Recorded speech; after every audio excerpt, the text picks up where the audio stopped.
Hi guys, in front of me is iPhone, and let me show you how to swipe from left to right or the opposite on any app without the gestures, so just with your voice command. So at first you need to reach settings, then find and select accessibility, and now click on voice control.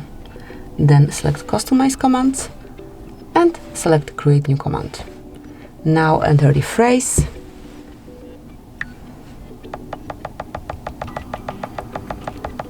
Next. So you can either enter it or provide it.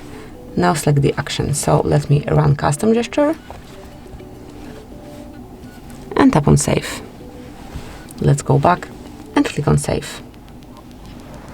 You can also select the app in which it works, otherwise it will be working in all apps of yours. So let me choose for example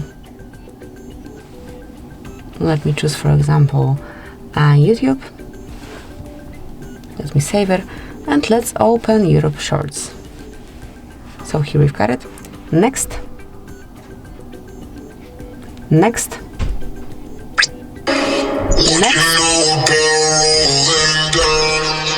Next. Next. So this is how it works. Obviously you can pick another app, you can add any other command if you wish, but that's it. This is how it works. Thank you for watching. Please subscribe our channel and leave the thumbs up.